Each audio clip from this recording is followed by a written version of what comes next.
Good morning, good afternoon, good evening, everyone. Welcome. My name is Isabella Tovarovsky. I'm a senior advisor with the Kennan Institute. Thank you so much for joining us today for a discussion about Russia's occupation of Ukraine and how it has tested individual, communal, and national resilience in the occupied regions. I encourage you to stay up to date on the latest Kennan Institute events and publications. You can do that by visiting our website and subscribing to our blogs, Focus Ukraine and the Russia File, as well as our podcast, The Russia File. If you have questions today for our speakers, you can submit them via the Q&A function on Zoom. Please include your name and affiliation when you send the questions. And without further ado, I'm going to introduce our speakers and then we'll start the discussion. So our speakers today are Katerina Sergatskova, who is the co-founder of Zaborona Media and co-founder of the 2402 Foundation for Safety, which helps journalists and civil society actors in Ukraine. Dr. Yulia Soroka is a cultural sociologist and professor at the Department of Sociology at Karazin Kharkiv National University in Ukraine. She's also a senior researcher at the Gender Center of the Graduate Institute of International and Development Studies in Geneva, Switzerland. And last but not least, Mikhailo Minakov is the Kennan Institute's senior advisor on Ukraine and editor-in-chief of the Focus Ukraine blog. He is also editor-in-chief of the Ideology and Politics Journal and an author of multiple books. So once again, if you have, as a reminder, if you have questions for our speakers, you can submit them via the Q&A function on Zoom. Do include your name and affiliation when sending questions. And Katerina, please, the floor is yours. Hi everyone. It's a great pleasure to be here and to be able to speak about Ukraine and the occupation, the topic that is very underreported, and we just discussed it before the start of the session, how actually underreported this issue is. So I will start from the very basics on what is occupation, and it's how we describe it is when some military forces takes control over a territory and its inhabitants, citizens, using the force, right? So it's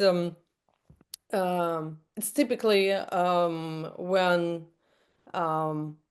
the occupiers suppress opposition and people of dissent, those who do not want to live under the new laws and new rules of the occupiers.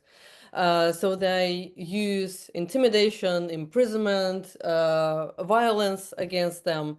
And this is what we have seen in mass in Ukraine from 2014. And it escalated when the full-scale invasion began. So basically, what Russian forces has been using in the occupied territories in Ukraine is several tactics to control the territories and its people. One tactic is disappearances, often tortures and killings of civilians and activists.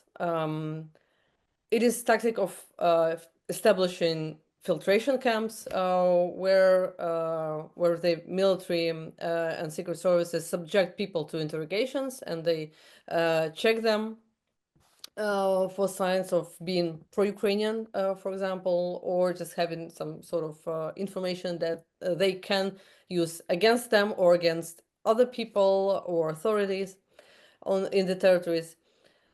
It is also a tactic of looting and theft from businesses and individuals, so that the occupiers can use these materials for their interests. It's also restrictions on movement and communication, which is also used to control people and to restrict them from receiving critical information about what's going on in the occupation. And Russian forces also use used another tactic, which is also very, very critical, and it's taking children away from their parents. So they're using these tactics by just taking these kids from the occupied territories and moving them to the Russian territories. And it's been so it's basically part of war crimes they committed. So it's a lot of different tactics that Russia has been using a lot in the occupied territories to control it. And what probably strikes the most in that is that they specifically target civil society organizations and journalists, media professionals in these territories, because civil society is a crucial and very powerful force of democracy, of resistance. The first thing that Russian forces do when they come to the territory which they want to occupy, they encircle military, so they do military stuff. And the second, they go after activists and journalists. So this is basically the second phase of occupation.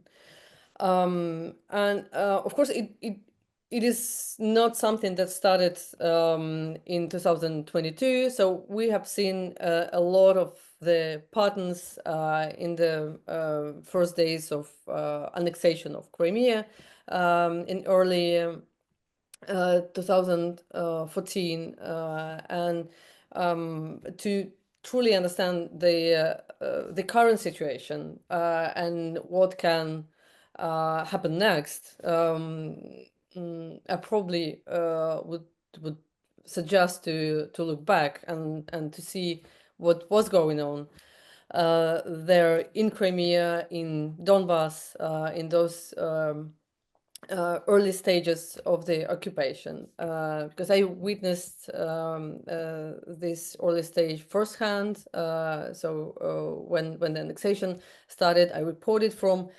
Crimea, and I saw very active movement of resistance in Crimea, even though now it's often said that it was not so active.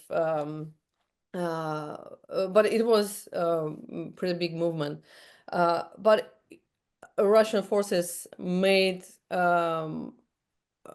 everything to kind of reduce the activities of this movement. And first things that they did, they basically silenced journalists. They kidnapped activists.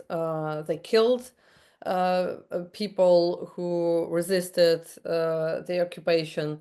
And then they used the same patterns, the same tactics with the occupation of Donbass. So it was the next kind of stage of the Russian occupation. So when they just transferred this knowledge and this kind of sets of tactics in the Donbass.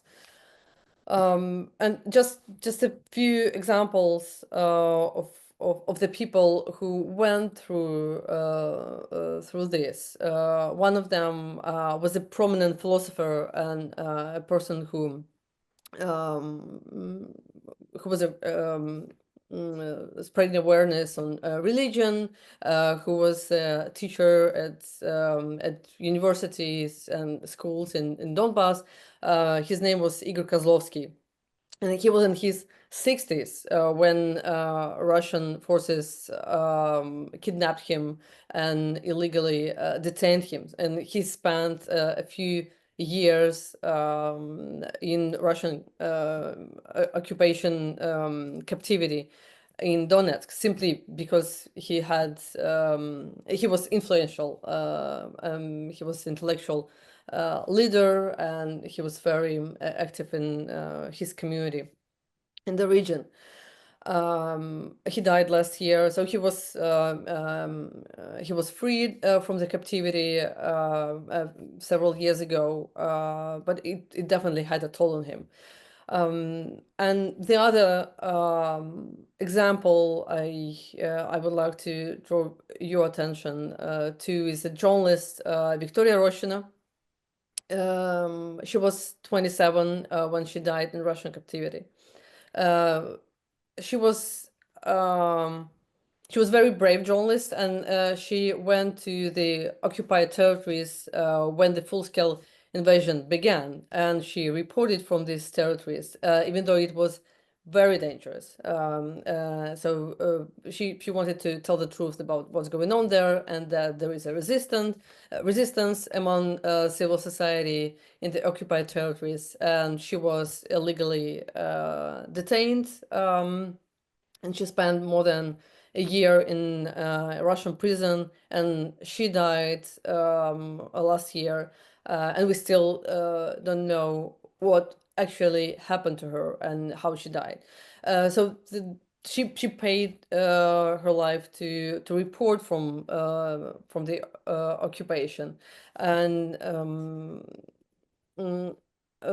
probably we could talk more about that later. I promise to be short, and it's already 10 minutes. But this is just two examples, and there are hundreds of civil, not hundreds. It's like hundreds and thousands of people who were illegally detained for their active position. Those who spoke up against a Russian invasion, against occupation and annexation, and there are lots of people in prisons still, because they just wanted to tell the truth and to resist. So the price of occupation is big, and mainly Russia used these tactics of of silencing people because they probably see how powerful people can be when they are united, when they actively speak up against something that is a crime, right? So yeah, probably I will stop here, and then you just ask. Yeah, thank you. Thank you so much, Katya. We'll definitely return to it. For now, I just want to, point out for our audience how actually it's almost a paradox, because we're talking about the occupation of Ukraine all the time, right? It seems like this is all we're talking about it. And yet, as you say, the issue is really underreported, and we don't really have a clear picture of what's going on the ground because of the repressions and all kinds of other things. So we'll come back to that. Yulia, please, the floor is yours. Thank you very much. Thank you for the invitation. Yes, I'm a sociologist of culture, and I have a little bit another point of view to this, to the occupation, to the military occupation of Ukrainian territory by Russia during the full-scale invasion and before. And I have some research about this, including autoethnography of being in Mariupol on the beginning of the war, and the representation, another research about representation of this topic in the media, including the Ukrainian media and Ukrainian TV show. Why it's important to research the representation of this topic in the TV show? Because this is the main source for the society, the main source of information about the people under occupation, and these people remains our citizens, but we cannot communicate them simply, or this communication is very difficult, and that is why we we have to use another method of research. And now I'd like to present to you some of findings in this research. By investigating the everyday life of occupation, I used the open resources, and on the other, the special project about occupation with in Ukrainian and not Ukrainian media. And also I use the resources, researches published in Ukrainian studies of Ukrainian researchers, which are based on observation and interview with individuals in the occupation and those who have left. I consider that a direct comparison with the controlled territory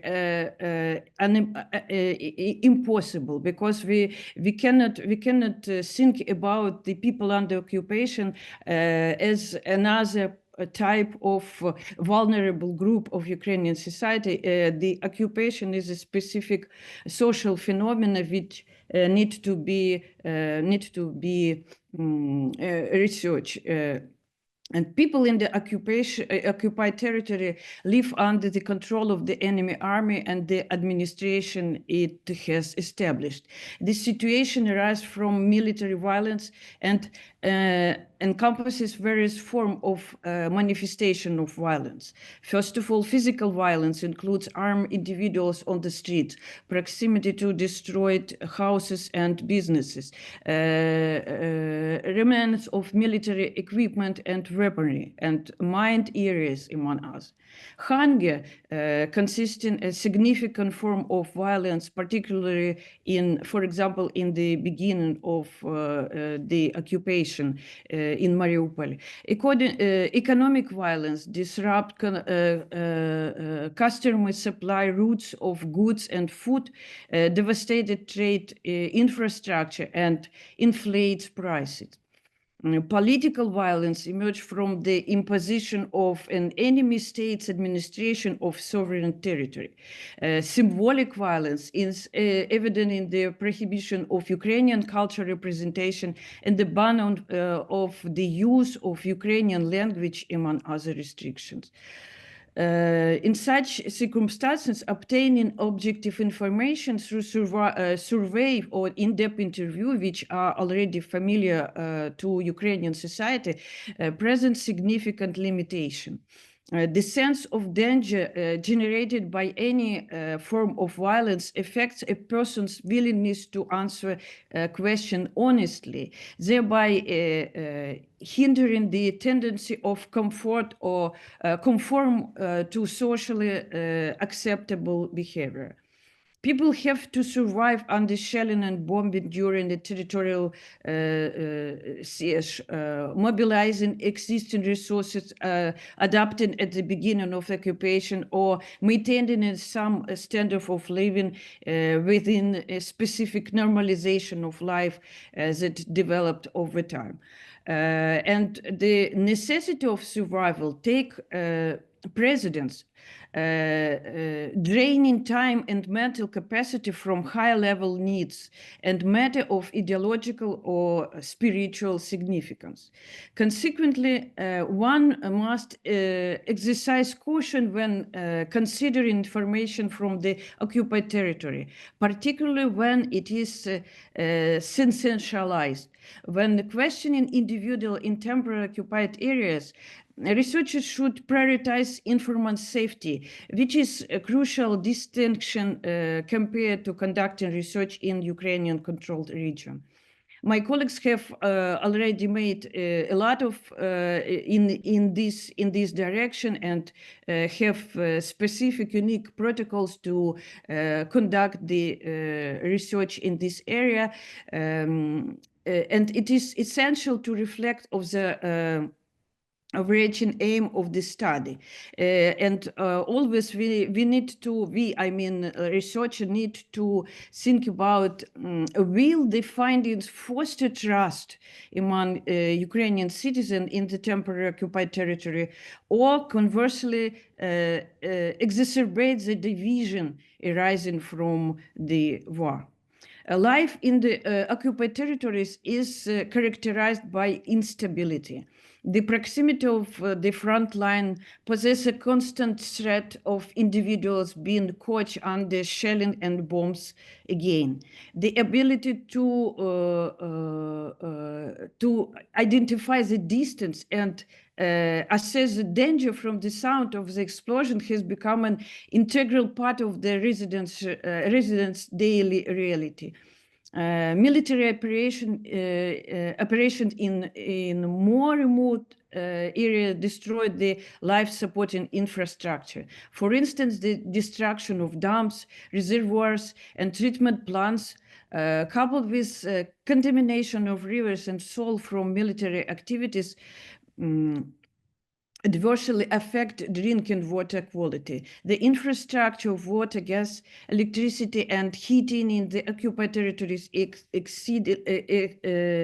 exceedingly fragile and unreliable.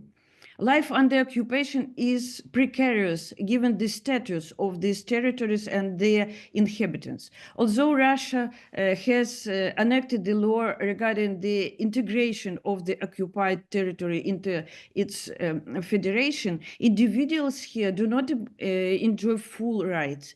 They even after relocating to other regions of Russia, people from the occupied territories continue to face distrust due to their Ukrainian origins. I need also to say about the law of considering collaborationism, because it's shape societal attitudes to what individual living under occupation. Ukrainian human rights organization monitors the enforcement of relevant law and the sentences imposed. They observe that the amendment of criminal code of Ukraine adopted following the beginning of the full-scale invasion aimed to prevent cooperation between Ukrainian citizens and the occupying authorities.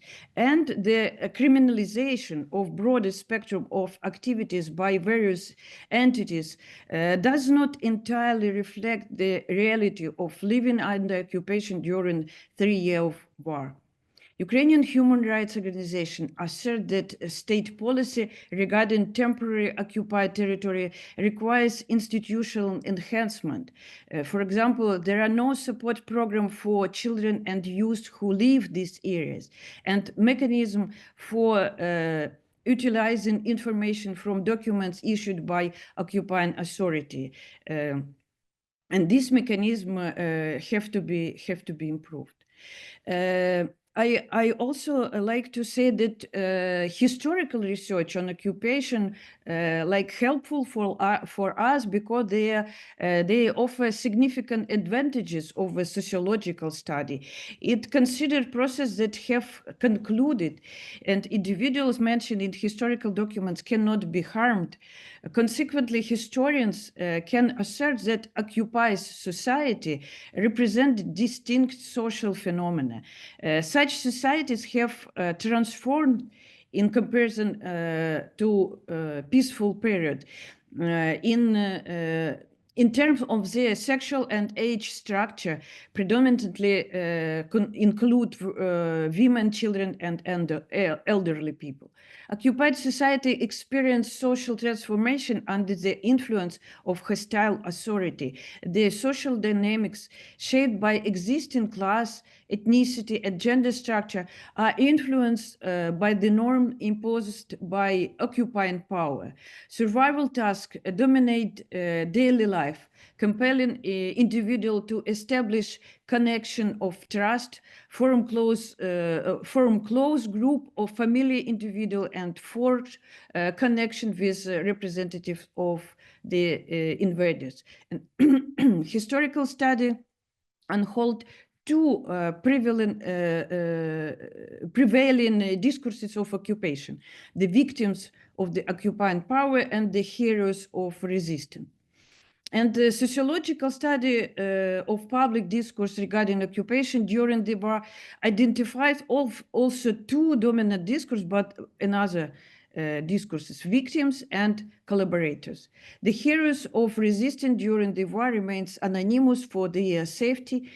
Information about collaborators emerged periodically in the media and often provoking anger in the audience. Compassion for those under occupation is concealed within the discourse of victims and often remains in silence. This emotional and behavioral phenomena was highlighted by my studies through the presentation of occupation in television show, and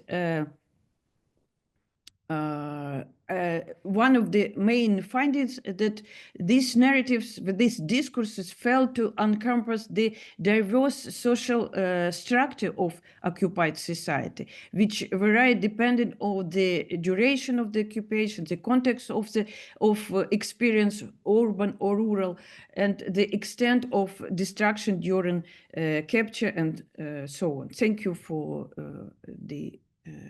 your attention. Yulia, thank you so much for this really striking picture. I think this idea that an occupied society represents a distinct social structure, I think it's really, it's a very striking idea. Misha, the floor is yours. Thank you, Isabella. Well, Ms. Sergetskova and Professor Soroka has already delivered a lot of information. I would probably add some data just to understand what is that population under occupation. According to the official data from Ukrainian government, it's about 6 million Ukrainian citizens that live on the occupied territories, including Crimea, Lugansk and Donetsk Oblast, and parts of Zaporizhia and Kherson Oblast. If you compare the population that lived there before 2014, it was over 9 million population. So it's declined to 6, with approximately 1.5 million children among this population. So when Professor Soroka was saying that it's mainly women, children, and elderly, it also is supported by the available data, available statistics. If you look at non-occupied areas, the old Federation, Russian Federation lands, it's approximately 1,200,000 Ukrainian citizens who live there and registered as refugees.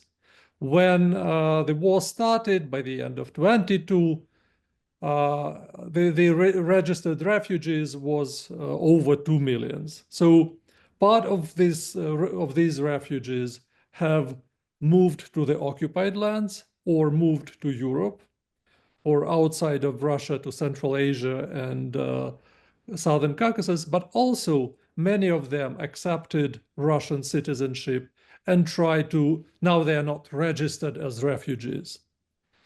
It's interesting also to look at the census, which was recently made in Russia, and compare the data of 1990 and today. So in the old regions of Russia,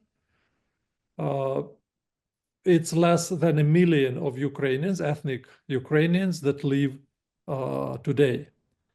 So in census, if we compare with over 5 million of Russians who claimed their Ukrainian origin, you also can see how this naming yourself Ukrainian in Russia creates a lot of issues for adaptation, for example, for existence in your community, in your neighborhood, or under this political regime. But let's return to the occupied population. Now, these occupied areas include three different regions in a way. So one is Crimea, and Katerina was already telling us a lot about it. But since 2014, Putin regime was testing how to work with the occupied area, how to integrate this population, and how to establish control over such population. And this model was most probably reapplied from Chechnya. So basically, you can see that when you look at the electoral results, the number of those who allegedly support Putin and Putin's party in Crimea and Chechnya are the highest in comparison to the rest of Russian lands.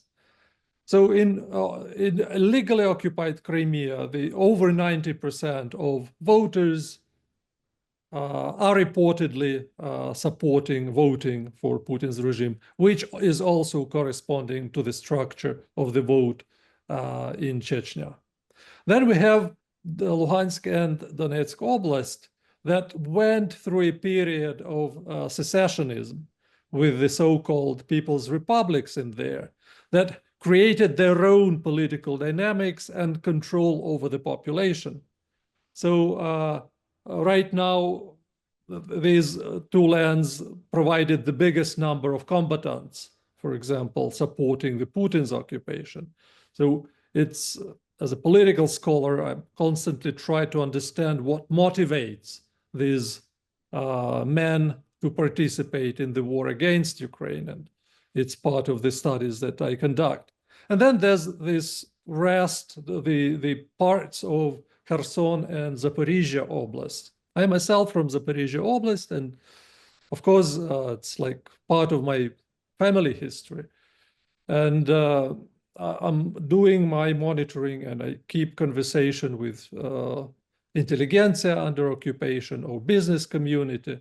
And you also see how a new methodology is applied there, how to control this population, how to integrate those who do not show like open resistance moods, and how to push out and repress those who are in resistance. For example, business community is,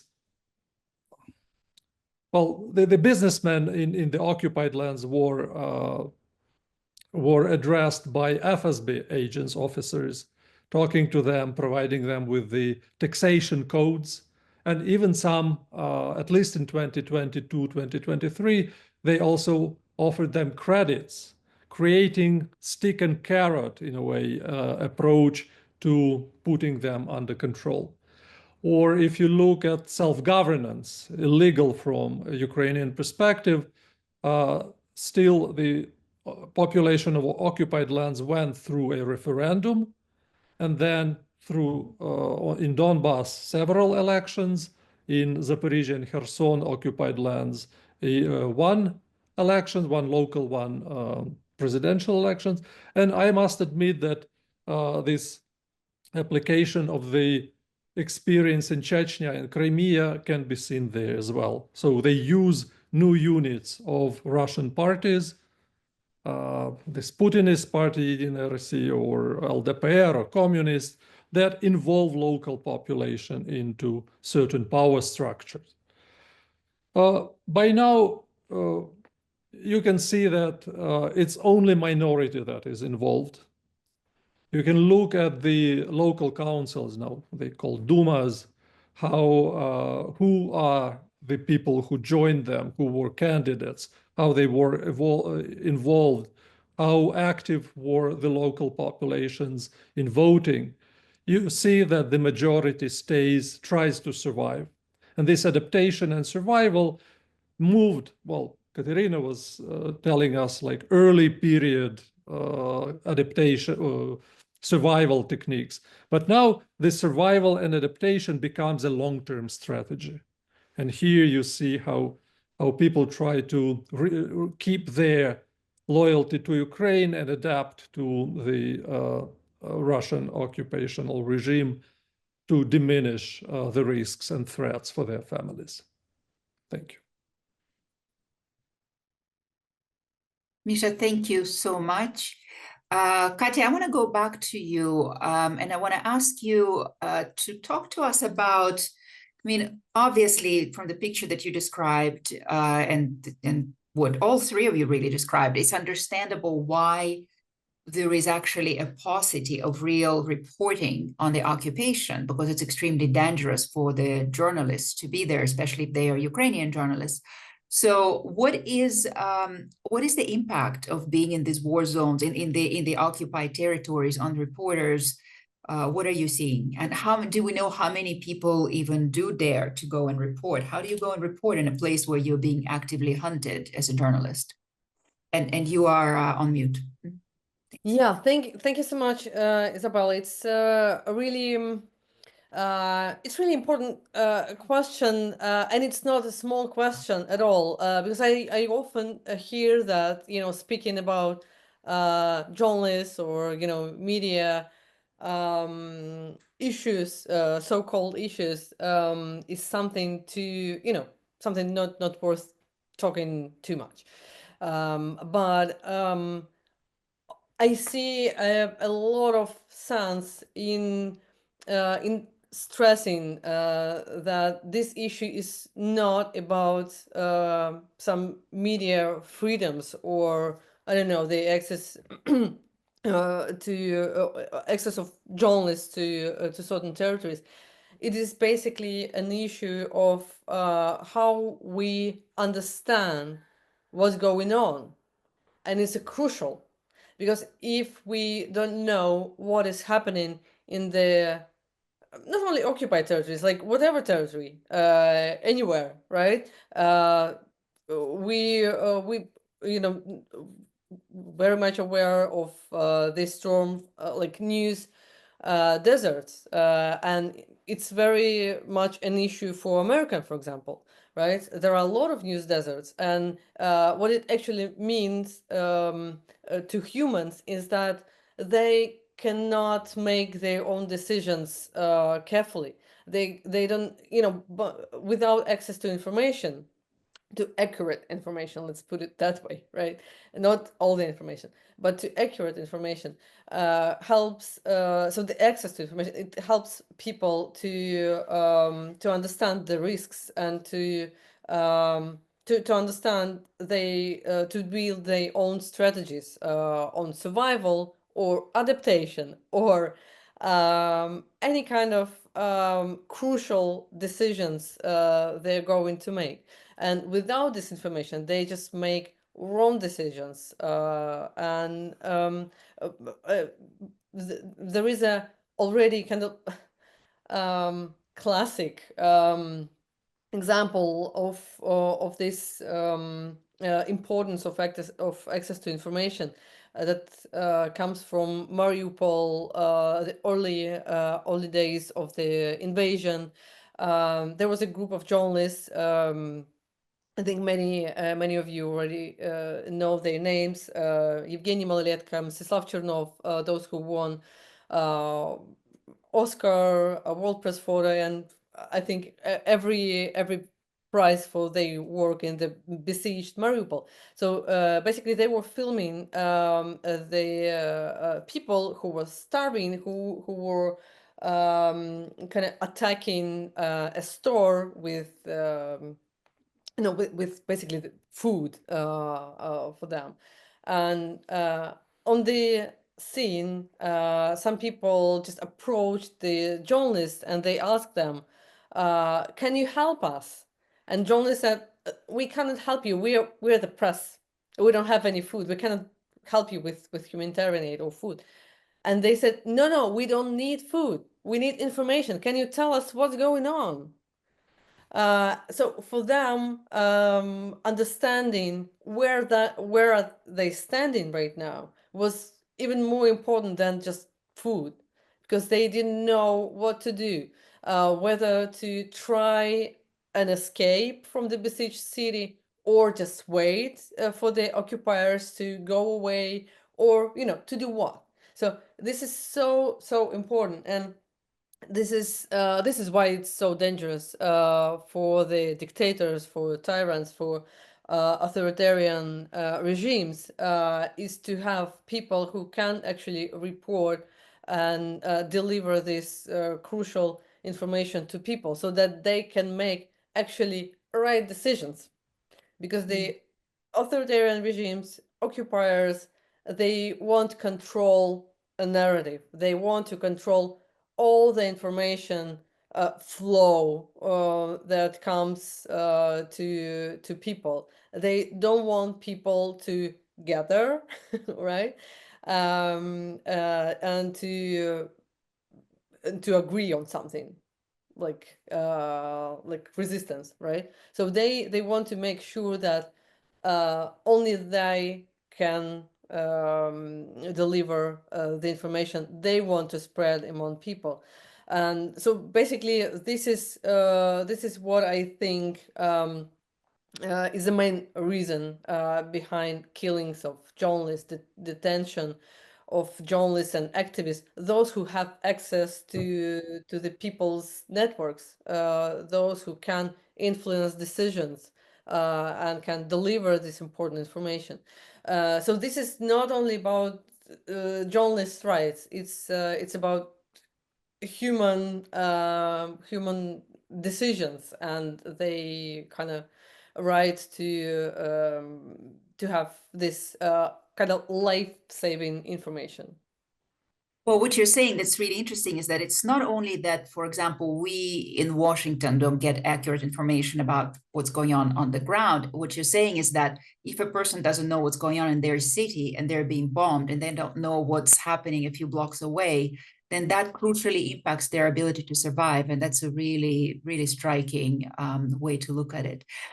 Yulia, I want to ask you, you mentioned briefly that you have studied how occupation is represented on Ukrainian TV, on late night shows. I wonder if you can say a few words about that. Thank you very much for this question. Yes, I think that the public discourse which was established was like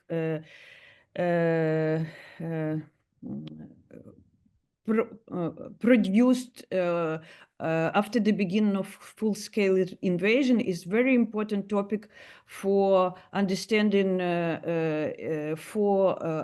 not even for sociology of culture, but for understanding how the society like goes through war, how society adopt to this war as a specific life situation. And the topic of representation of topic of the occupation is a part of this very important, very large topic. And I use the discourse analysis and narrative analysis, and I was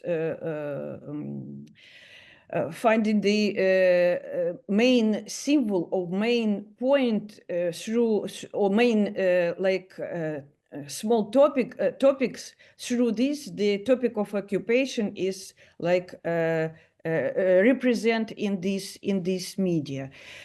Also, this important that we need to use not only the official text of Zelensky or, for example, news from the United News Marathon. We need to use also this media which doing for the entertainment people during the war. And this late night show Тихий вечер was one of this. I think very interesting, but very interesting in such way. And I find that there are 5 these subtopic which from which the topic of occupation is represented. First of all is Kherson, even liberated Kherson. This one of the symbol of the Ukrainian victory during the war, and this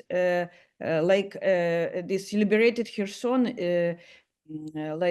Understand understood have to be understood image of future Ukrainian victory, Another topic in this area is the Bucha. Bucha is a place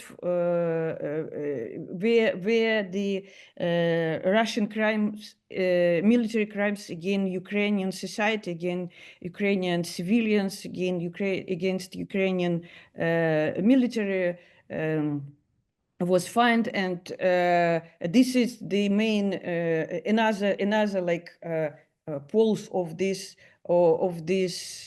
topics. And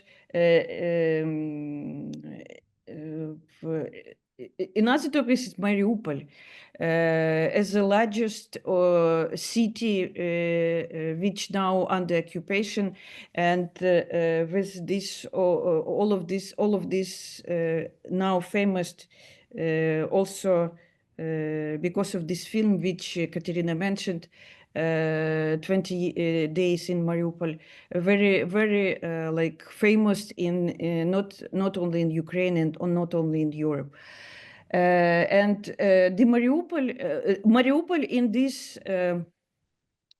this topic became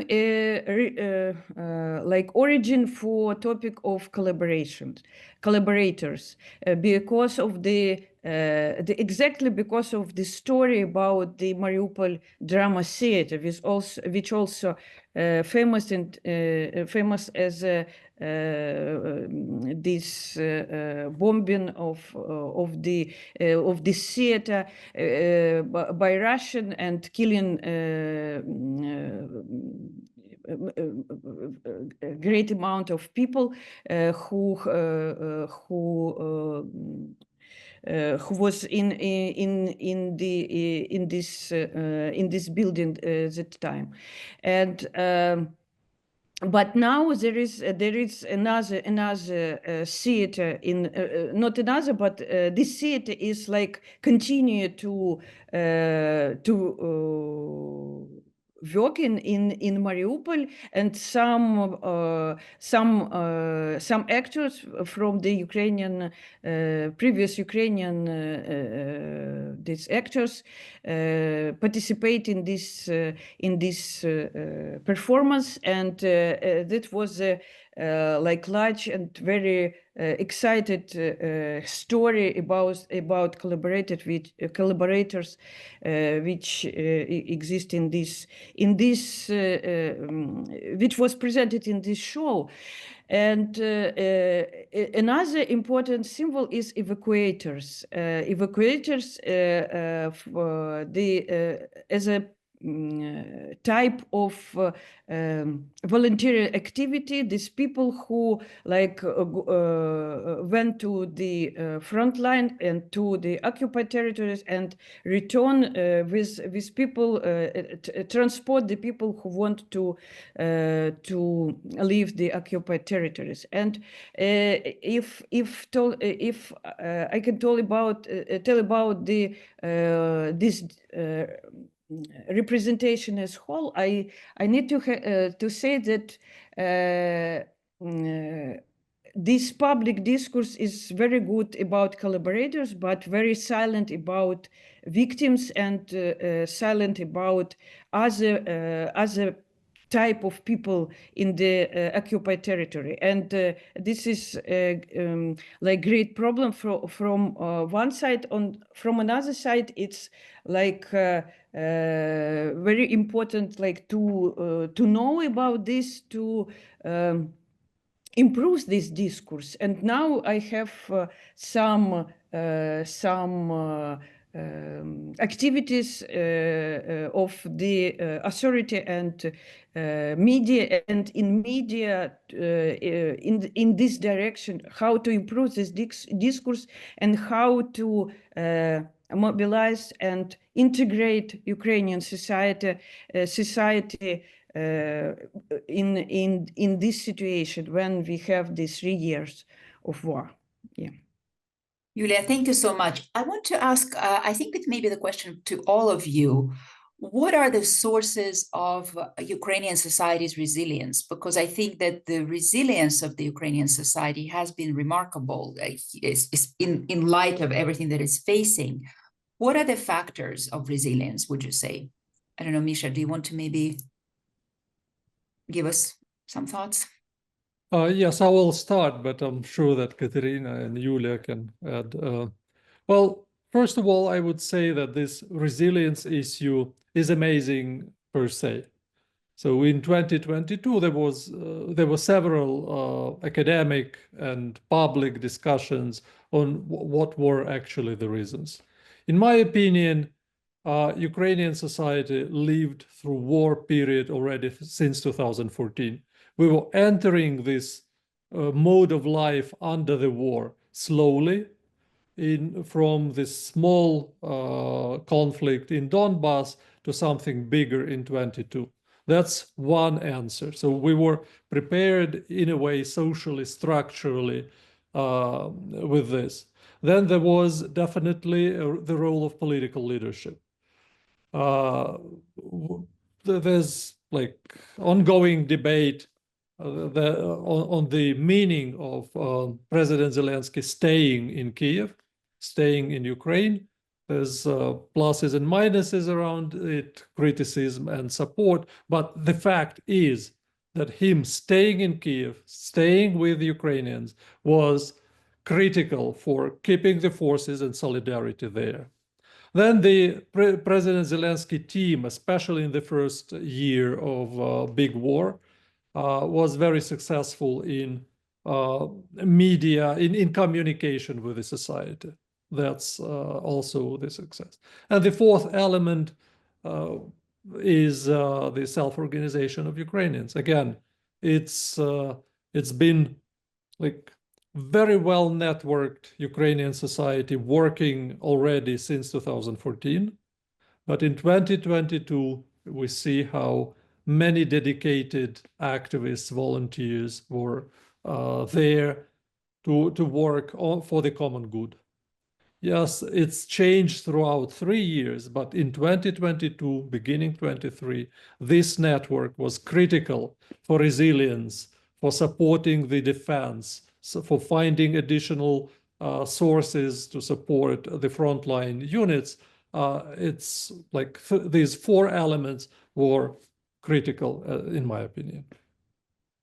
Thank you, Misha. Katya, do you have anything to add to this? I know that you've really worked specifically on how to help increase people's resilience. So what do you think? Yeah. I mean, Misha describes probably the best how it works, and I would just add that it is for the resilience for a person to be more more resilient and stronger in critical condition.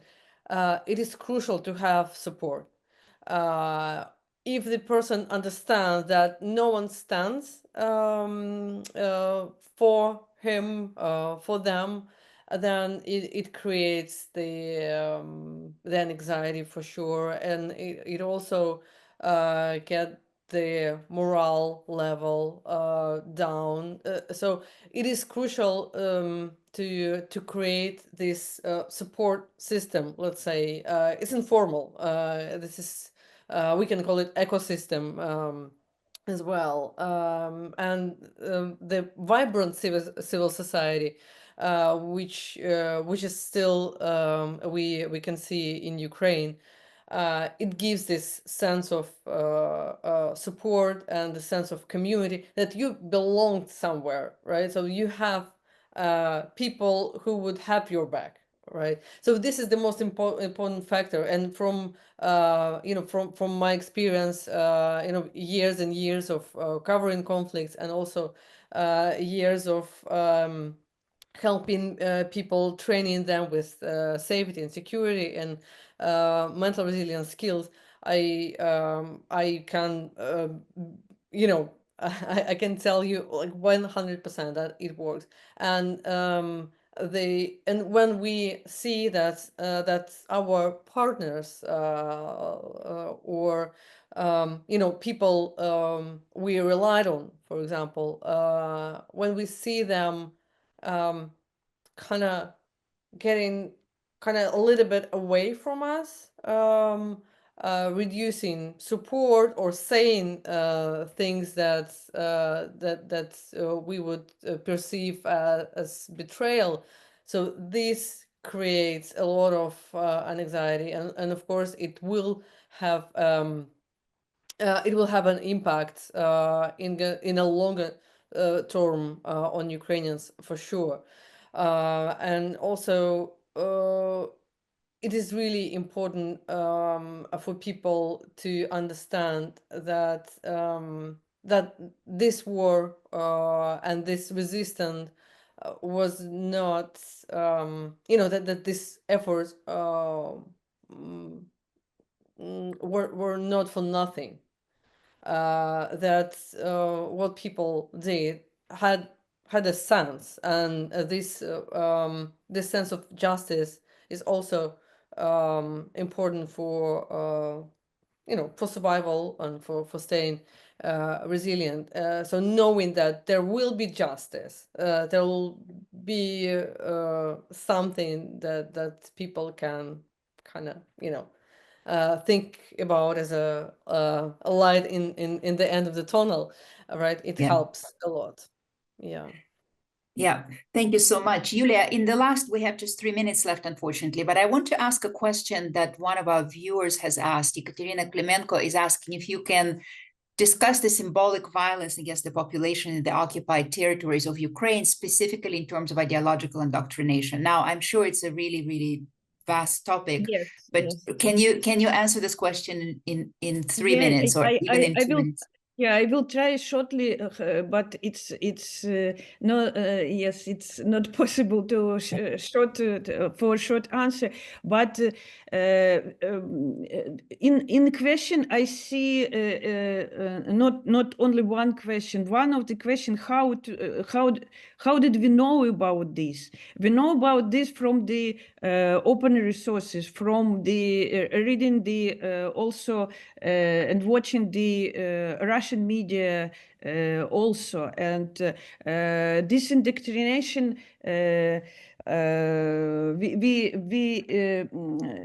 we saw this indoctrination all the time during the before the full-scale invasion. And one of the very excited example of this is a story about grandmother with a red flag.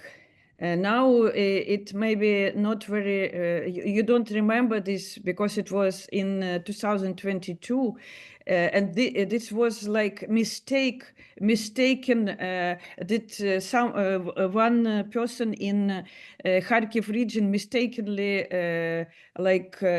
take the red Soviet flag and like demonstrated to the Russian, and they were very happy. And in Russian media it was like explosion of the reaction, even like popular this songs were like writing about this. And also we know about like this ordinary things like the teaching Russian culture in school, and using the textbook from St. Petersburg and Moscow and not using Ukrainian language, not using some Ukrainian books and so on, and maybe a more sensitive question within this topic is how what kind of interpretation about this event 2022 and before, how these teachers in this school, what kind of interpretation they provided, and this is also could be like researched, and yeah, this is also the one of the source to change the mind of the people under occupation. Thank you. Yulia, thank you so much. I want to thank all of our listeners and viewers who joined us today. I want to thank our speakers. Please visit our website if you'd like to stay up to date with our upcoming events, publications, and podcasts. Thank you again, and see you next time. Thank you very much. So much. Thank you.